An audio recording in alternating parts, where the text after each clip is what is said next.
इस व्यक्ति को तो आप पहचानते ही होंगे, पहचानेंगे भी कैसे नहीं, जिसकी पहचान बनाने के लिए देश का सबसे अमीर सेठ खड़ा हो, पूरी सत्ता जिसके लिए मेहनत कर रही हो और पूरा सिस्टम जिसकी पहचान में अपनी पहचान को गिरवी रख चुका हो, उसे पहचानना तो पड़ेगा ही। नहीं पहचानेंगे तो जाएंगे कहां। इस व्यक्ति का नाम है धीरेंद्र। बहुत सारे लोग इसे बागेश्वर बाबा के नाम से भी जानते हैं। हाल फिलहाल में इसके नफरती बयानों और फ्रॉड भरी बातों यानी अंधविश्वास वाली बातों को लेकर भारत की ही एक संस्था ने एक्शन लिया है। यानी कहा गया है कि ये आदमी सरेआम अंधविश्वास फैला रहा है, विभाजनकारी बातें कर रहा है, इसकी वीडियो को डिलीट करो। पूरी कहानी आपको बताएंगे, बड़ी जबरदस्त है। आप इसके भक्त हो या नहीं, पूरा मामला सुनिएगा जरूर। वीडियो में जितना आगे बढ़ते जाएंगे आपकी खोपड़ियां चकराती जाएगी। इस वीडियो में हम देखेंगे कि कैसे देश का सबसे अमीर सेठ अपने नफरती चैनल के नफरती लपटझंडिसों के द्वारा तथाकथित नफरती बाबाओं को बिठाकर नफरत फैला रहा है, पूरे देश में अंधविश्वास फैला रहा है। और तो और सेठ और इसका चैनल इतना बदमाश है, इतने बड़े गुंडे हैं ये सब कि वीडियो हटाने के आदेश के बावजूद वीडियो को हटाया नहीं गया। पूरी कहानी सुनने के बाद आपको समझ में आएगा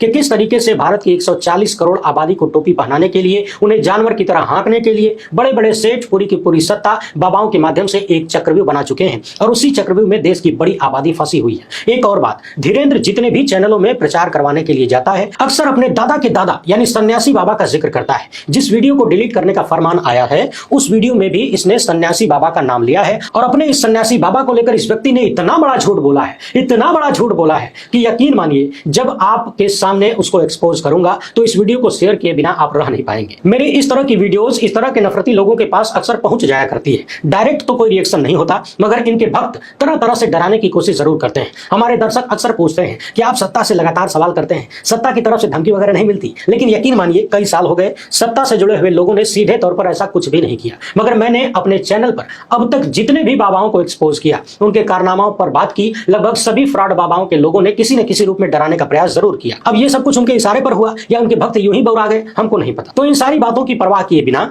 आइए आज देखते हैं कि कैसे ये व्यक्ति अपनी वाक शैली और एक्टिंग का दुरुपयोग करते हुए खुलेआम आपको मूड बना रहा है और किस तरीके से इस सेठ का चैनल ऐसे लोगों को बढ़ावा दे रहा है। सबसे पहले हम बात कर लेते हैं कि फिलहाल धीरेंद्र की वीडियो के खिलाफ जो एक्शन लिया गया है, जो आदेश आया है, वो कहां से आया है। बात करेंगे कि उस वीडियो में क्या था, किन किन मुद्दों पर बात हुई और इसके बाद देखेंगे कि अपने तथाकथित सन्यासी बाबा को लेकर धीरेंद्र ने कितना बड़ा झूठा दावा किया है। हमारे देश में समाचार प्रसारण एवं डिजिटल मानक प्राधिकरण नाम की एक संस्था है जो कि स्वतंत्र निकाय है। खुद न्यूज ब्रॉडकास्टर्स और डिजिटल एसोसिएशन ने ही इसे बनाया है संबंधित शिकायतों के निपटारे के लिए। इस प्राधिकरण ने इंद्रजीत घोरपड़े की शिकायत पर आदेश पारित किया है। यह शिकायत न्यूज 18 इंडिया चैनल पर प्रसारित बाबा बागेश्वर एक्सक्लूसिव इंटरव्यू नाम के शो के बारे में थी। यह शो 9 जुलाई को प्रसारित किया गया था टीवी पर और हमने जब यूट्यूब पर देखा तो यूट्यूब की तारीख 10 जुलाई 2023 थी। शिकायतकर्ता और अन्य संबंधित पक्षों को सुनने के बाद एनबीडीएसए ने कहा है कि चैनल द्वारा आमंत्रित किया गया बाबा कार्यक्रम के दौरान कई दावे कर रहा था जो कि अंधविश्वास को बढ़ावा देता है। प्रसारण के दौरान बाबा हिंदू राष्ट्र और धर्म के बारे में कई बयान देता है जो कि विभाजनकारी थे। जैसे कि इस व्यक्ति ने कहा कि भारत में रहना होगा तो सीताराम कहना होगा, मुस्लिम पुरुषों को युवा हिंदू लड़कियों को लव जिहाद में फंसाने और उन्हें मारने के लिए कहता है। इस तरह की बातें करता है। बाकी धीरेंद्र की भाषा कैसी है, नफरत की उल्टियां किस लेवल पर यह व्यक्ति करता है आप सब जानते ही हैं। इस संस्थान ने और भी बहुत कुछ कहा है। इस संस्था द्वारा कहे गए एक एक शब्द को जब आप सुनेंगे, किसी भी शरीफ व्यक्ति को जब सुनाई पड़ेगा तो उसकी नजरें झुक जाएंगी। क्या कुछ कहा गया है थोड़ी देर बाद सुनेंगे तब ज्यादा अच्छा लगेगा, क्योंकि सजा के बारे में जानने से पहले सजा मिलने के कारण को समझना जरूरी है। लगे हाथ देखिएगा कि अंबानी सेठ का चैनल कैसे गुंडई कर रहा है, किसी और के साथ नहीं, आपके साथ। अब सबसे पहले यह देख लीजिए कि इस कार्यक्रम में धीरेंद्र और गोदी मीडिया के इस लपटझंडिस के बीच किन किन मुद्दों पर बात हुई। संक्षेप में सुनेंगे, अपने काम की बात खाली देखेंगे और इसी में मिलेगा धीरेंद्र द्वारा दादा के दादा के बारे में बोला गया भयंकर वाला झूठ, ऐसा दावा जो कि संभव ही नहीं है। कार्यक्रम की शुरुआत में धीरेंद्र नाम का यह स्वघोषित शास्त्री कहता है कि मैं कोई ईश्वर नहीं हूं, महापुरुष भी नहीं हूं। मेरे दादाजी हनुमान जी के साक्षात आकार थे, महापुरुष थे, उन्हीं के आशीर्वाद से सब कुछ चल रहा है। मेरे दादा के पास बड़े बड़े अफसर बड़ी बड़ी गाड़ियों से आया करते थे। किसी की भैंस खो गई, बकरी खो गई, कोई अपनी बीमारी की समस्या लेकर हमारे गुरु बाबा के पास आता था और उनकी कृपा से सब पता चल जाता था। बाबा बता देते थे कि तुम्हारी भैंसिया यहां से इतनी दूर पर है, जाओ ले लो। और लगभग 6 मिनट के आसपास धीरेंद्र ये दावा करता है कि उसके दादा के दादा श्री सन्यासी बाबा ने 1.25 करोड़ हनुमान चालीसा का पाठ करके हनुमान जी को प्रकट किया था और प्रकट होने के बाद हनुमान जी ने कहा था कि जाओ अब इस धाम पर जो भी आएगा वो झोली भर के जाएगा। मैं जो कर रहा हूं वो नया नहीं है, हमारी परंपरा है लोगों के विचार बताना, समाधान बताना। दादा गुरुजी के जो दादाजी थे श्री सन्यासी बाबा, जिनका हम जयकारा लगाते हैं, उन्होंने 1.25 करोड़ हनुमान चालीसा का पाठ करके हनुमान जी को प्रकट किया था। हनुमान जी ने प्रकट होकर कहा था साक्षात्कार करवा के करके कि जाओ इस धाम पर अब जो भी आएगा वो झोली भरकर लेकर जाएगा। धीरेंद्र की जबान से आप ये बात अक्सर सुनते होंगे। लगातार वो अपने दादा के दादा सन्यासी बाबा की बात करता है और यहाँ धीरेंद्र शास्त्री ये दावा कर रहा है कि उसके दादा के दादा ने 1.25 करोड़ हनुमान चालीसा का पाठ करके हनुमान जी को प्रकट कर लिया। अब यहाँ समझने वाली बात यह है कि हनुमान चालीसा को एक बार पढ़ने में समय कितना लगता है। यदि आप गूगल से पूछेंगे तो आपको पता चलेगा कि 10-15 मिनट का समय लगता है। गूगल के अनुसार हनुमान चालीसा पढ़ने में 10-15 मिनट का समय लग ही जाता है।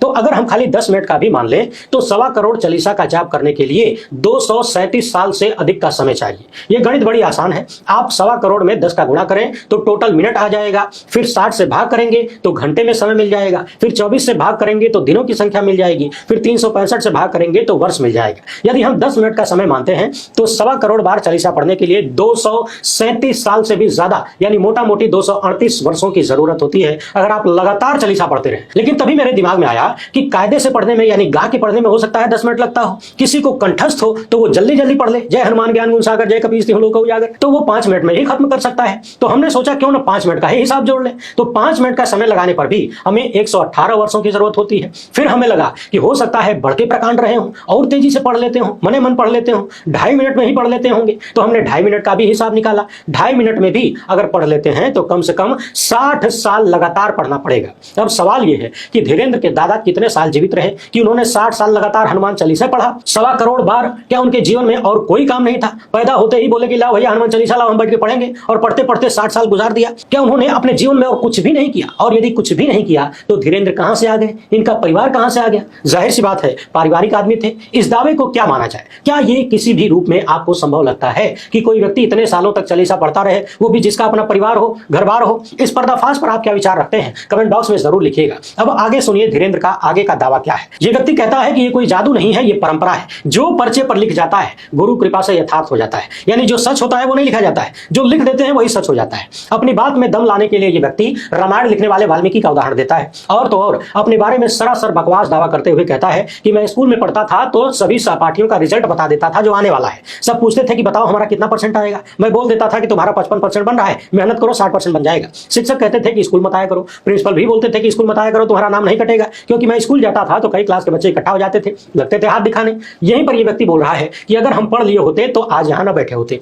अब सोचिए, क्या यह शिक्षा के खिलाफ माहौल बनाने जैसी बात नहीं है? वैसे भी जब लोग अशिक्षित होंगे तभी तो इनके जैसों की दुकान चलेगी। और भारत में तो बड़ी बड़ी डिग्रियां लिए हुए लोग भी स्वघोषित बाबाओं के चरणों में जाके लौट जाते हैं, तो अनपढ़ों से उम्मीद भी क्या की जा सकती है? इसके बाद अंबानी के चैनल का ये नफरती एंकर पूछता है कि क्वेश्चन पेपर आपको पता चल जाता था? तो धीरेंद्र कहता है कि अपने लिए कभी भी इन चीजों का, इन शक्तियों का या फिर जो भी है उसका प्रयोग नहीं किया और किसी की इच्छा के बिना उसके बारे में जानना हमारी सिद्धि के प्रोटोकॉल में नहीं है। और आगे धीरेंद्र खुद ही अपनी जबान से यह भी कह रहा है कि हमारे यहाँ एक जिला है पन्ना, वहां हीरा मिलता है। शुरुआत में हमने भी अपनी सिद्धि का प्रयोग करते हुए 2-4 खेल किए, बाद में गुरुजी ने मना कर दिया, कहा कि उचित नहीं है। बहुत सारे लोग हमारे पास हीरे की जानकारी पूछने आते थे, हम बता देते थे, लोगों को हीरा मिलने लगा, मिल गया, लोग हमको खदानों तक ले जाने लगे, कईयों को हीरा मिला, प्रचार हो गया। यानी धीरेंद्र टीवी पर बैठकर पूरे देश के सामने यह दावा करता है कि वो कोयले की खदान में हीरे का पता बता सकता है, और बताता भी है, बताया भी है, और हीरा मिल भी जाता है। इस व्यक्ति ने खुलेआम यह भी दावा किया कि हम भी जाकर ले आए थे, छोटे छोटे थे, उस भूमि ने हमारा सम्मान किया था। एक 15,000 में बिका, एक 27,000 में बिका, लेकिन जब गुरुजी ने मना कर दिया तो हमने पूरा पैसा 52-53,000 जो भी था वो बेटी की शादी में लगा दिया।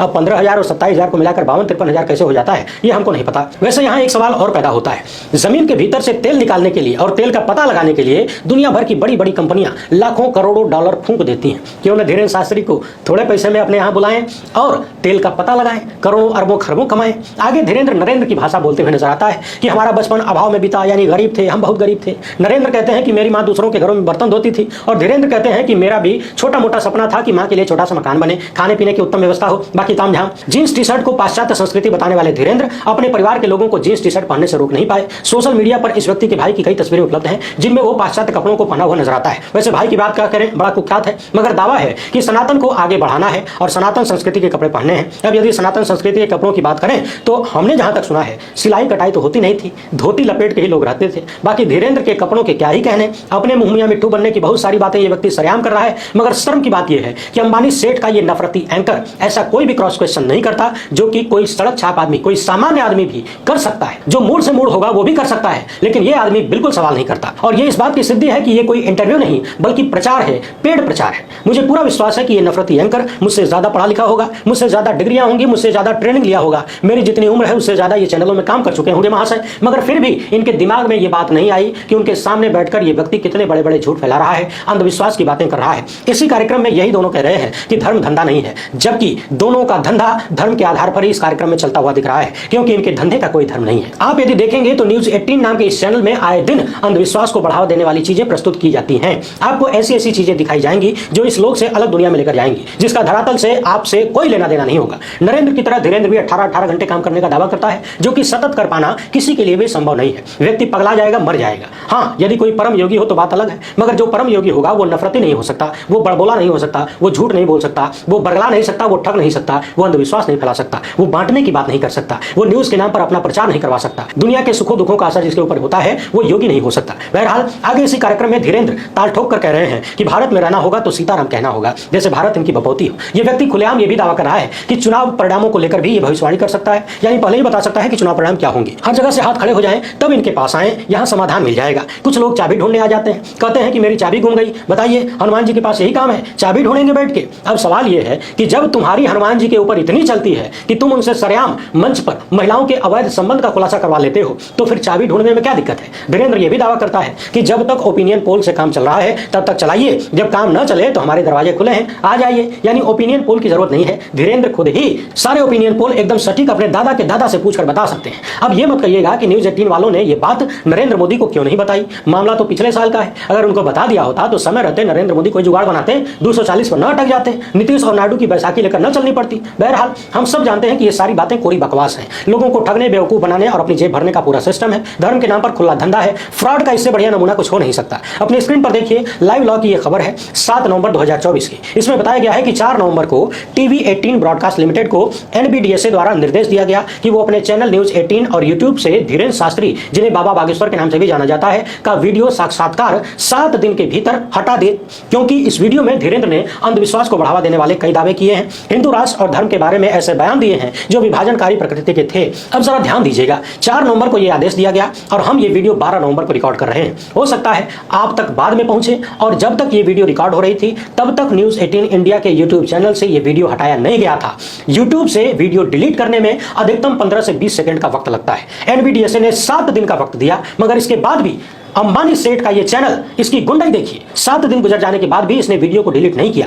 यहां एक बात और ध्यान देने वाली है, एनबीडीएसए जैसी संस्था को इतना समय क्यों लग जाता है ऐसे मामलों पर कार्रवाई करने में। सोचिए, लगभग 1.25 साल पुराना ये मैटर है जब धीरेंद्र ने इतनी सारी झूठ फैलाए, अंधविश्वास फैलाया, नफरत फैलाया। इसकी वीडियो से देश का जितना नुकसान होना था, हमारे समाज को जितना बिगड़ना था वो हो चुका है। इसका धंधा जितना चमकना था वो चमक चुका है। अब ऐसे आदेशों का कितना लाभ मिल सकता है। क्या आपको नहीं लगता कि भारत की जिम्मेदार संस्थाओं की यही लापरवाहियां हैं जो धीरेंद्र जैसे और न्यूज 18 जैसे देश के सामाजिक दुश्मनों को सह दे रहे हैं, नफरत फैलाने के लिए, अंधविश्वास फैलाने के लिए, लोगों के साथ दिव्य शक्ति के नाम पर फ्रॉड करने के लिए। एनबीडीएसए ने क्या कुछ कहा है उसको भी सुन लीजिए। न्यूज 18 और टीवी 18 ब्रॉडकास्ट लिमिटेड को बड़ी तगड़ी फटकार लगाई है। कहा है कि आप लोगों को किसी भी व्यक्ति को गेस्ट के रूप में बुलाने की स्वतंत्रता है, लेकिन इस स्वतंत्रता का प्रयोग आचार संहिता और प्रसारण मानकों की सीमाओं और बहस सहित कार्यक्रम आयोजित करने वाले एंकरों के लिए विशिष्ट दिशा निर्देशों के भीतर किया जाना चाहिए। अपनी जांच में प्राधिकरण ने पाया कि धीरेंद्र और इस एंकर के बीच बातचीत से अंधविश्वास को बढ़ावा मिलता है, समुदायों के बीच वैमनस्यता पैदा होने वाली बात है। ऐसी चीजों का प्रसारण नहीं किया जाना चाहिए। एनबीडीएसए ने यह भी कहा है कि ऐसे लोगों को, यानी धीरेंद्र जैसे लोगों को आगे से न बुलाया जाए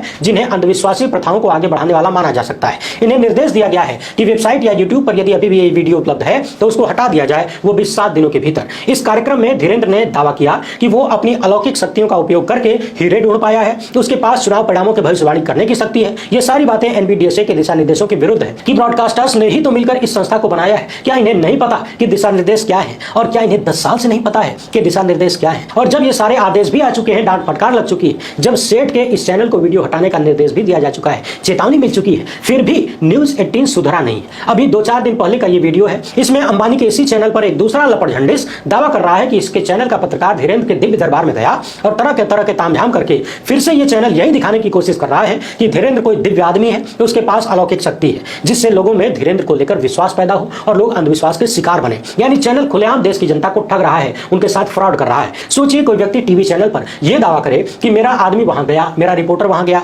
बाबा ने कहा कि किसी को भी उठाकर लाओ। ये सारा तामझाम क्या है? क्या ये दिखाने की कोशिश नहीं है कि धीरेंद्र के पास सच में कोई अलौकिक शक्ति है? क्या उसका प्रचार नहीं हो रहा है? जाहिर सी बात है, ये सब कुछ प्रचार ही है। ये सारा खेल है जो देश के धन्ना सेठ, स्वघोषित बाबा और सत्ता के गठजोड़ से चल रहा है। और इन सब में पिसे जा रहे हैं भारत के लोग, वो लोग जो अपनी समस्याओं के हल के लिए आसान रास्ते की खोज में फर्जी बाबाओं के शिकार हो जाते हैं। सोचिए, हमारा संविधान कहता है कि हम साइंटिफिक टेम्परामेंट को बढ़ावा देंगे, ये हमारे मूल कर्तव्यों में शामिल किया गया है, और यहाँ पूरा सिस्टम देश को अंधविश्वास में झोंकने के लिए लगा दिया गया है। क्योंकि अगर लोग अंधविश्वासी नहीं होंगे तो सबका सिस्टम गड़बड़ा जाएगा, चाहे वो बाबा हो, चाहे वो नेता हो, चाहे वो सेठ हो। इस वीडियो में हमने देखा कि किस तरीके से धीरेन्द्र अंधविश्वास बढ़ाने वाली झूठी बातें कर रहा है, झूठे दावे कर रहा है, अपने दादा के दादा को लेकर फर्जी दावा कर रहा है, जो कि लगभग असंभव है। हमने अंबानी सेठ के चैनल की गुंडाई देखी कि समय सीमा समाप्त होने के बाद भी वो वीडियो को डिलीट नहीं करता है। बाकी सत्ता किस तरह से नफरत फैलाकर वोट बटोर रही है, ये तो आप सब जानते ही हैं। इस पूरे मामले को देखने के बाद आपके मन में क्या विचार आ रहा है, कमेंट बॉक्स में जरूर